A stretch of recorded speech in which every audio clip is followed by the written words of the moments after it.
고전을 모르면 고전한다. YGU 영산대학교 이동성 박사 연결돼 있습니다. 박사님 안녕하세요.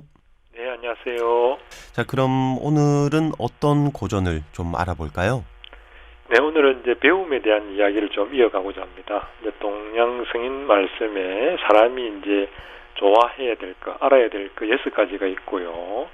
물론 이제 좋아만 하고 배우지 않으면 6가지 폐단이 또 생긴다라고 이야기를 했습니다. 네, 이 사람이 배워야 하고 이를 배우지 않으면 폐단에 빠질 수 있는 6가지 그 내용이 궁금해지는데요. 어떤 겁니까? 네, 이제 논어 양화편 8장에 나오는 이야기입니다. 조금 이제 내용을 살펴보면 첫째, 호인, 불호학, 기폐야유. 둘째는 호지, 불호학, 기폐야당. 셋째는 호신, 불호학, 기폐야적.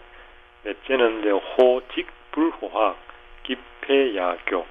다섯 번째는 호용, 불호학, 기폐야란. 여섯 번째는 이제 호강, 불호학, 기폐야강입니다. 예. 네, 자 그럼 하나씩 알아보도록 하겠습니다. 이 첫 번째가 호인 불호학 기폐야우. 이 무슨 뜻입니까? 네, 그렇습니다. 이제 좀 그 호인 불호학이면 기폐야우라는 이제 말은 인을 좋아하면서 그 이치를 배우기를 좋아하지 않으면 그로 인한 폐단으로 인을 잘못된 방법으로 이제 실천하다가 오히려 이제 몸을 망치는 어리석음을 당할 수 있다는 이야기입니다. 폐단을 막기 위해서는 호학, 즉 배움을 계속 쌓아가야 된다는 것입니다. 우리가 이제 자기가 추구하는 아집에 빠져 새로운 것을 받아들이지 않고 하나의 고집에 집착할 수 있다는 것입니다. 인이라는 것은 이제 사랑이라고 할 수 있는데요. 우리가 이제 자녀에 대한 사랑은 누구나 가지고 있지만 한없이 사랑만 준다고 할 때 문제가 될 수 있다는 것과 맥을 같이 한다고 할 수 있겠습니다.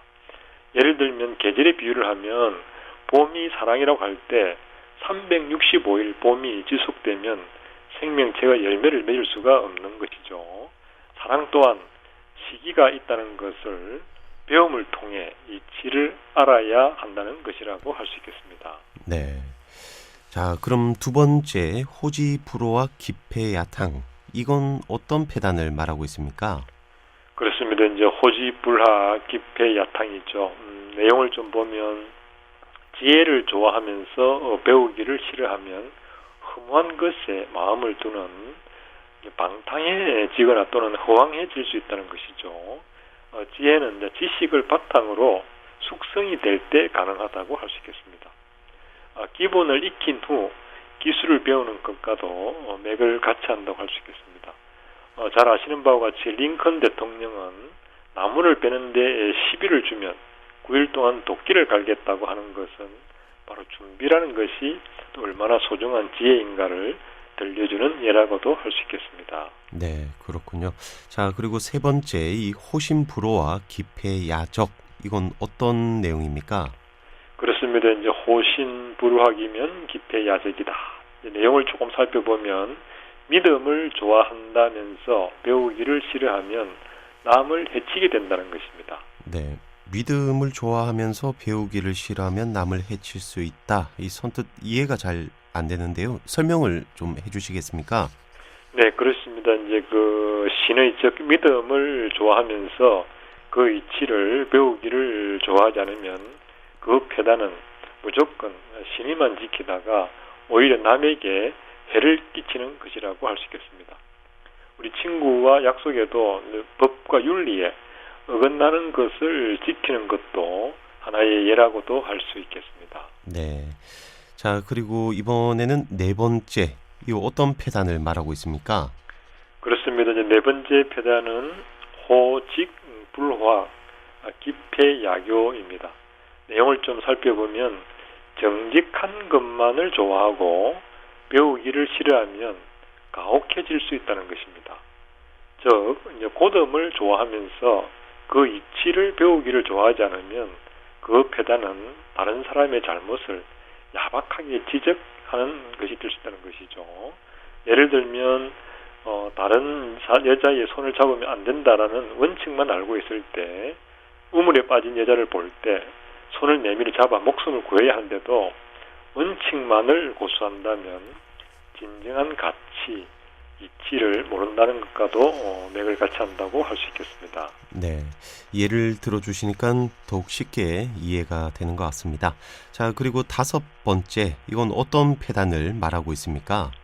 그렇습니다. 이제 호용불화이면 기폐야란이다 이 말인데요. 내용을 좀 더 살펴보면 그 용기를 좋아한다면서 배우기를 싫어하면 난폭해질 수 있다는 것입니다. 즉 용감을 좋아하면서 그 이치를 배우기를 좋아하지 않으면 그 폐단은 혈기가 넘쳐 난을 일으킬 수도 있다는 것입니다. 네.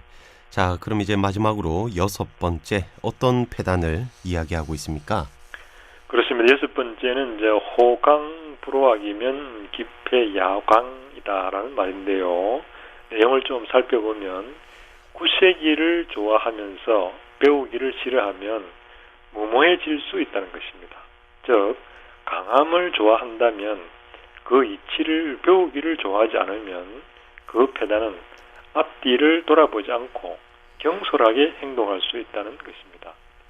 역사적 우리 그 한신은 길거리에서 이제 시비가 붙었을 때 싸우지 않고 상대방이 가랑이 사이로 들어가라는 것을 요구하자 여기서 이제 싸움을 해서 상대를 죽이면 죄인이 되어 수배자 생활을 해야 하기 때문에 큰 뜻을 위해 자기를 낮출 줄 아는 것이 무엇보다 중요하다고 할 수 있겠습니다.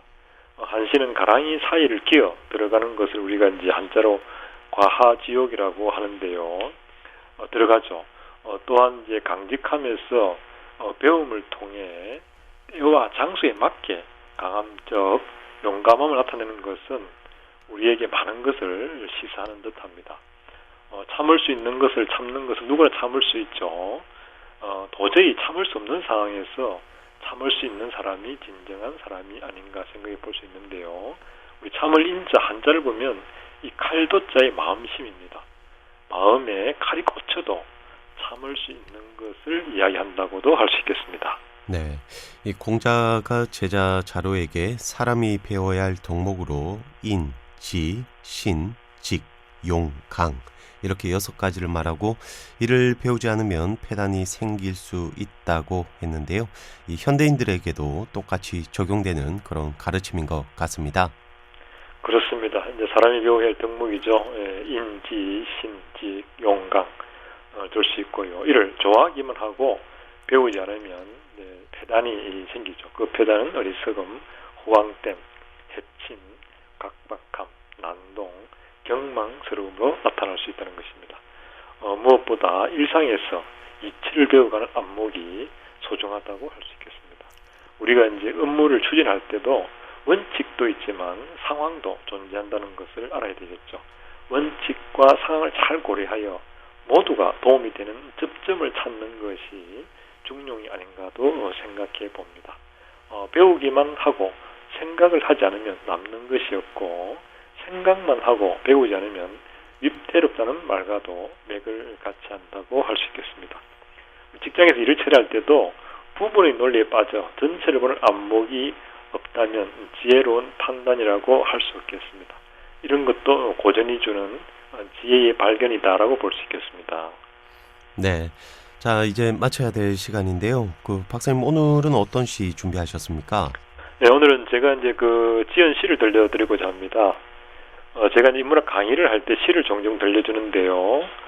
어느 날 한 학생이 이제 그 질문을 했습니다. 교수님, 지연 시가 있으면 듣고 싶다고 해서 제가 시를 하나 지어봤는데도 이걸 들려드려도 될까요? 네, 이 박사님이 직접 지은 자작시 더욱더 궁금해지는 것 같습니다.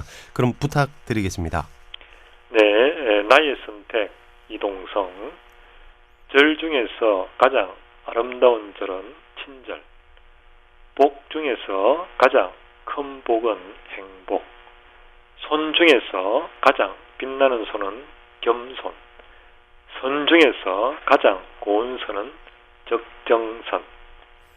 네, 오늘은 여기까지입니다. 지금까지 YGU 영산대학교 이동성 박사였습니다. 말씀 감사합니다. 네, 고맙습니다.